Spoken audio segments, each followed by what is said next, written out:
everyone, let me introduce myself. I'm Anna Agung Eka Wardani, NPM 2441116. Here I will explain the material regarding tax codes. What are tax codes? Come on, let's watch and learn together. Biaya-biaya pajak. Pengertian biaya pajak dalam ekonomi mikro merujuk pada kerugian kesejahteraan yang terjadi akibat penerapan pajak. Ini adalah biaya yang ditimbulkan oleh distorsi yang disebabkan pajak pada perilaku ekonomi, seperti konsumsi, produksi, dan investasi. Apa aja sih kerugian beban baku dari perpajakan? Yang pertama ada kehilangan surplus konsumen. Pajak akan meningkatkan harga barang atau jasa sehingga konsumen akan membeli lebih sedikit. Hal ini menyebabkan penurunan surplus konsumen, yaitu selisih antara nilai yang diterima konsumen dari barang atau jasa dengan harga yang mereka bayarkan.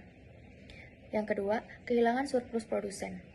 Pajak juga akan menurunkan harga yang diterima produsen, sehingga mereka akan memproduksi lebih sedikit. Hal ini menyebabkan penurunan surplus produsen, yaitu selisih antara harga yang diterima produsen dengan biaya produksi. Dan yang ketiga, kehilangan efisiensi. Pajak akan meningkatkan harga barang atau jasa, sehingga konsumen akan membeli lebih sedikit. Hal ini menyebabkan penurunan surplus konsumen, yaitu selisih antara nilai yang diterima konsumen dari barang atau jasa dengan harga yang mereka bayarkan. 4. Biaya administrasi. Penerapan pajak memerlukan biaya administrasi, baik bagi pemerintah maupun bagi wajib pajak. Biaya ini merupakan kerugian tambahan yang tidak dapat diabaikan. Apa aja sih dampak pajak pada pelaku pasar ekonomi mikro? Pajak merupakan instrumen penting dalam perekonomian yang memiliki dampak signifikan pada berbagai pelaku ekonomi, termasuk pelaku pasar ekonomi mikro. Berikut adalah beberapa dampak pajak pada pelaku pasar ekonomi mikro.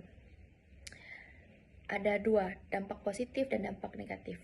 Dampak positifnya yaitu pendanaan publik, keadilan sosial, stimulus ekonomi, dan pengendalian inflasi. Adapun dampak negatifnya, yang pertama, meningkatkan biaya operasional, yang kedua, penurunan daya saing, yang ketiga, penghindaran pajak, yang keempat, insentif pajak, dan yang kelima, pengurangan investasi. Kerugian beban baku dan keuntungan dari perdagangan. Kerugian beban baku yaitu tidak ada kerugian beban baku dalam perdagangan bebas. Konsep ini lebih relevan dalam konteks proteksionalisme, yaitu kebijakan yang membatasi perdagangan internasional. Beban baku merujuk pada kerugian ekonomi yang terjadi akibat kebijakan proteksionis seperti tarif dan kuota. Kerugian beban baku muncul karena kebijakan ini menyebabkan distorsi pasar, yaitu harga barang dan jasa menjadi lebih tinggi daripada yang seharusnya terjadi dalam perdagangan bebas. Konsumen menjadi pihak yang dirugikan karena membayar harga yang lebih tinggi, sementara produsen yang dilindungi oleh kebijakan proteksionis mungkin mendapatkan keuntungan. Keuntungan perdagangan. Keuntungan komparatif. Yang pertama, keuntungan komparatif. Negara memiliki keuntungan komparatif dalam memproduksi suatu barang.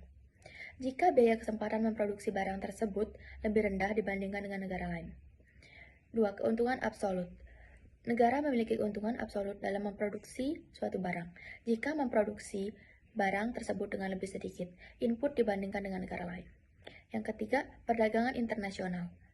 Memungkinkan negara untuk berspesialisasi dalam memproduksi barang dan jasa yang memiliki keuntungan komparatif, sehingga meningkatkan efisiensi dan kesejahteraan ekonomi. Faktor-faktor penentu kerugian beban baku.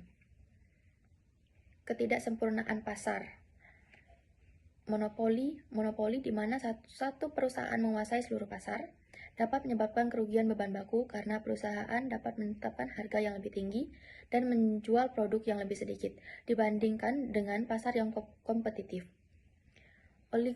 Oligopoli, di mana beberapa perusahaan menguasai pasar, juga dapat menyebabkan kerugian beban baku. Karena perusahaan dapat bekerja sama untuk menetapkan harga yang lebih tinggi dan mengurangi produksi. Eksternalitas. Eksternalitas yaitu efek samping dari suatu aktivitas ekonomi yang tidak terancam dalam harga pasar, dapat menyebabkan kerugian beban baku. Faktor-faktor lainnya yaitu pajak, subsidi, regulasi, dan biaya transaksi. That's all from me and thank you.